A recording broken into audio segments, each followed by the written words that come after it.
These are my picks and predictions for UFC Fight Night Gamrot versus Salkilld. I'm not going to lie to you. This might be one of the worst Apex cards this year. I'm only excited for the main event because it's Gamer Gamrot and, the inventor of sex, Quarantillo And More. The rest of the card, oh my god, I'm not, there's a couple prospects on here that we should be excited about. Steven Asplin, Tubby, Mr. Tubby. I like Mr. Tubby, he's good. But everything, Manuel Sosa, my bad. Manuel Sosa is a good prospect, but this card literally just got worse in the last couple hours. Jesse Rosas, the brother of Raul Rosas Jr., he's not fighting. It's actually Gianni Vasquez, who we're going to get to later. If y'all remember him, I'll be surprised. But, yeah. And then they just added this fight right here. We'll just get to it. I ain't going to lie to you. Gigi Canato versus Carol Foro. If y'all remember Carol Foro, she basically destroyed Chanel Dyer. They had a really good fight in the Contender Series. She's finally making her UFC debut, or she has made her UFC debut. But she's really good on the feet. She beat Chanel Dyer pretty badly in the Contender Series. Basically they both got a contract off that fight. Gigi Conato, whatever. She's from this season of Tough, and she recently just lost, and she's coming in on short notice too. UFC's giving her a chance. I'm gonna go with Carol Foro. She's really good on the feet, and I think she's probably had full camp. I don't know. These girls are coming in on short notice. I believe in Foro a little bit more. We move on. Juliana Miller versus Ravina Oliveira. Oh my god. I'm not gonna lie to you. This might be the worst fight on the card. Juliana Miller is... I don't even know why she's even in the UFC. She's what, 2-3 or something like that. She has a win over Brogdon Walker and Ivana Petrovic, but besides that, she's lost to the big names in the flyweight division, or names that are recognizable in the flyweight division. She's lost to Veronica Hardy, Luana Santos, and Caroline Judice. I'm gonna pick her to win because Ravina Oliveira does not have a win in the UFC. That's the only reason why. But I would have picked Ravina Oliveira, but she's just been finished in her last two fights. She lost to Chanel Dyer by TKO. She lost to Stephanie Luciano, who got that submission in last week's card. And yeah, she's just not that good. I'm not gonna lie to you. I know Juliana Miller's 5-4, but I'm gonna pick her to win this fight by decision. If she gets a win, if she gets a finish, oh my god, I'd be in shock. But yeah, we move on. I gotta change the picture and the name, but I'll just put a picture. Gianni Vasquez versus Miles Johns. Short notice again for Gianni Vasquez. If you don't remember who he is, he basically fought Javid Basharat, Farid Basharat's brother, on short notice, and gave Jared Basharat a good fight, a pretty decent fight. I would have thought Gianni Vasquez would have gotten at least a debut, a full camp, but they call him up again on short notice to fight Miles John because Jesse Rojas pulled out. I'm gonna go with Miles John just because Gianni Vasquez does not have a full camp. But if he goes out there and wins, that'd be pretty impressive. But we're gonna move on because there's not really much to talk about. The UFC page has not changed this. Manuel Sosa versus Richie Miranda. This might be an actual war, depending on how this goes. But we all remember Manuel Sosa made his Contender Series debut, got a knockout against Christian Perez, and then in his UFC debut, he knocked out Balaji Oki in the second round. Pretty good win, I'm not gonna lie to you. I'm picking him because he's just a ball of muscle and he has a lot of power, and the way he knocked out Balaji Oki, I think he could knock out Richie Miranda the same way. Miranda was champ in the LFA. That's pretty much all I gotta say. Miranda's good. Like, 13-1, he's good. But, like, I just feel like Manuel Sosa's on a different level when it comes to power and striking. And I think he's going to go out there and knock out Richie Miranda in the first round. Or in the second round, kind of like how he did to Belagioki. But, yeah, I got Manuel Sosa getting it done. He's, like, really good. But we move on. Louis Sutherland. Louis Sutherland, if this will load. UFC page is dog water, by the way. Louis Sutherland versus Jose Montana. I'm not gonna even say the De Silva part, but whatever. I'm picking Louis Sutherland because there's really not even film on Jose Montana like that, and he's 6-1. He's just another taxi driver. He's another taxi driver from Brazil. There's no information on this guy. Absolutely no information on the guy. And if you look at his shorts, bro, they're baggy, brother. They look like some PJs on him. I'm gonna go with Louis Sutherland. Got the crafty win against Tai Tuivasa, taking him down. He looks like a blob himself. This might be battle of the blobs. You never know with Jose Montana. He might go out there and knock out Louis Sutherland, but I'm gonna believe in Louis Sutherland because he has a win in the UFC. We're gonna move on though. We're gonna move on quickly. Dianar Nugazoye or Nugazoye. I don't know how to say this guy's name, but he's pretty decent, I guess. Against Bruno Lopez. I'm gonna be honest with you. I'm not gonna pick Bruno Lopez. Bruno Lopez is dog water. He has one win in the UFC, and he's lost his last two to Dustin Jacoby and Navarro Sterling. Dene or Denare, whatever, Nugazare, whatever, Buddy. I'm gonna call him Buddy because I'm butchering his name. 2 losses in the UFC against Brendan Ribeiro and some other dude. I'm not gonna say his name. He does have a win in the UFC over Rafael Tobias. I'm gonna pick him to win. Denare, he has good striking, but he's really crappy on the ground. But Bruno Lopez is just crappier, and he has no ground game. He's more of a can crusher. So I'm gonna go with Denare to win this fight. I'm butchering that name. We gonna move on. This card is really not that good. Like, I really don't care for it. But we move on. Featured prelim, actually. Wow. We moved on really quickly. If this would load now, like, what are we doing, UFC? I'm clicking on this. Okay, the UFC's bugging right now. Steven Asplin versus Guilherme Pat. I'm gonna go with Steven Asplin. If y'all don't know, Thomas Peterson is Steven Asplin's training partner out there in Minnesota, and Peterson went out there, fought Guilherme Pat before his last 2 fights, I think, before the Walter Walker fight. And yeah, they've been game planning against Guilherme Pat already, and I think Steven Asplin is just a little bit more better on the feet. He's the heavyweight Max Holloway.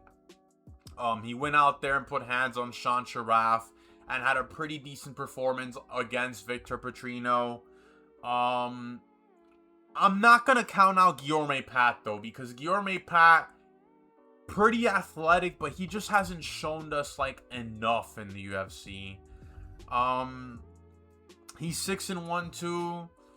I don't know. I'm really iffy, because when I first saw this fight, I was like, oh, yeah, I'll pick Steven Asplin, like, he's good, but Guilherme Pat's not that bad. He's really not that bad. But then again, I don't know. I'm not going to pick him to win. Like, his fight against Thomas Peterson, he lost by decision. And I just believe in Asplin a little bit more. Like, I think Asplin, he's going to go out there. He's not going to make it a barn burner, but he's going to put hands on Guilherme Pat. And he'll probably take this to decision or get a 3rd round TKO. It really depends if they're going to bang it out on the feet, but I'm going to go with Asplin by decision. We move on to the main card. Finally, Ty Miller is fighting again. I remember Ty Miller, he got like that developmental contract, coming out of the Contender Series, and immediately got a fight. Like, I'm not gonna lie to you, he literally got a fight against Adam Fugit, knocked him out. It was a pretty good win, and he's going up against Billy Ray Goff, who's an exciting fighter.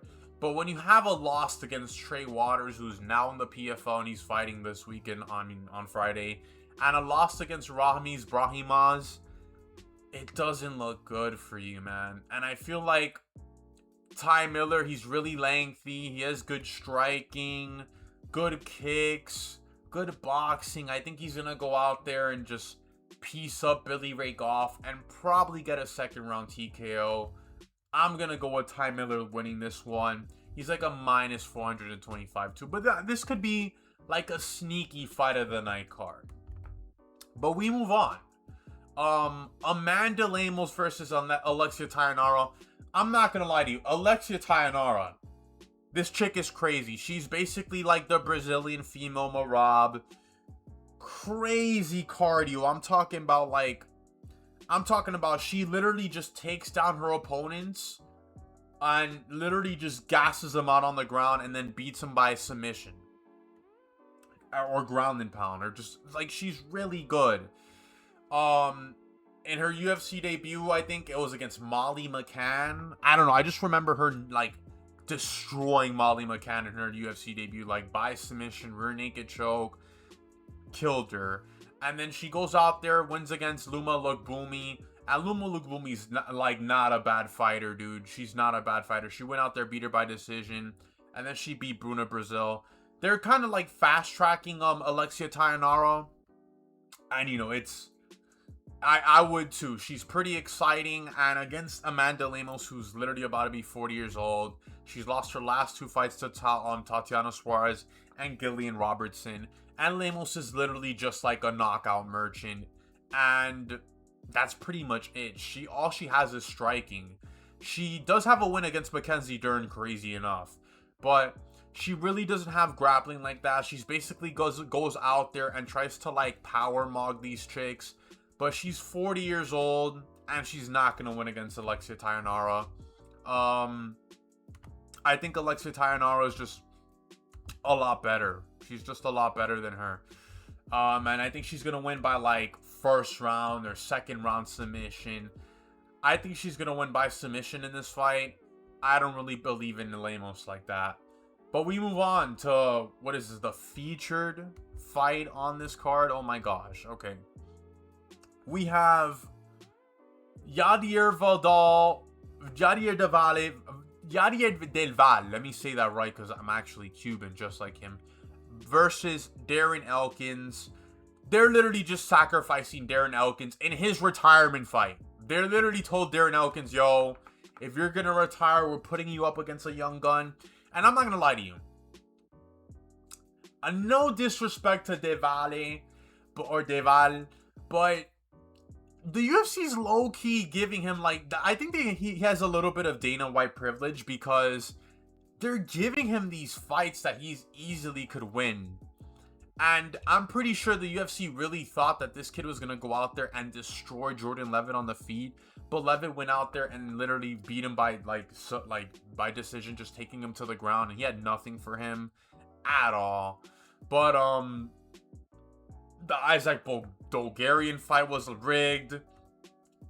He beat Connor Matthews by submission. Like, he hasn't really had a solid win in the UFC, and I feel like they're slowly putting him out there, but he's 30 years old. Like, you eventually gonna have to give him somebody soon. He's not really, like, active like that. He did fight Levitt this year, but, I would say, like, this is just like they're feeding Elkins to him. Elkins, he had that win against Daniel Pineda. Lost to Juicy J by knockout. Like, Elkins is retiring, dude. He's retiring. He's gonna lose this fight. If Yadier Del Valle does not knock this kid out in the first round, he's fraudulent and he's a fraud and he's trash. Like, you're supposed to knock out Darren Elkins in the first round in this. If you don't, it just shows how trash you are, or you're just not ready for the big guns in the division, in the featherweight division. But it's the featherweight division. It's pretty, featherweight division stacked with a ton of top prospects. Doval's gonna have to go out there and knock out Elkins and literally get a fight again in the 2026. I'm picking Doval to win by knockout. He's a minus 800. He better win by knockout in the first round. Co-main event. Billy Quarantillo versus Diego Ferreira. Man, this one really had me going back and forth for no reason. And I literally think it's just because they're both unks. And they both... First of all, Billy Quarantillo hasn't fought in, I think, maybe 2 years. Almost 2 years, to be exact. His last fight was against Cub Swanson. Swanson put him out. He lost to Yusuf Salal. Like, Billy Quarantillo, I don't know what to say about him. He's just like, he's not that... I don't want to say he's not that good, but he's not really like that, bro. He's not like that. Diego Ferreira, he has pretty decent wins. Like, he has a win over Rebecca and he had that KO against Michael Johnson, a nasty KO. But, last two fights, lost to Grant Dawson, got knocked out by Alexander Hernandez. This might be like an unk barn burner, if anything, but I'm going to go with Ferreira just because he's been active. Yeah, Quarantillo hasn't fought in so long. Like, I can't pick him. But maybe he's the more fresher fighter out there because he's 37 and Ferreira's 41. But I'm going to go with Ferreira in this fight. Man, I was this close to picking Billy, but I just can't pick Billy. But he might go out there and win. And if he does, I wouldn't be mad. But I'm going to go with Ferreira getting it done by decision.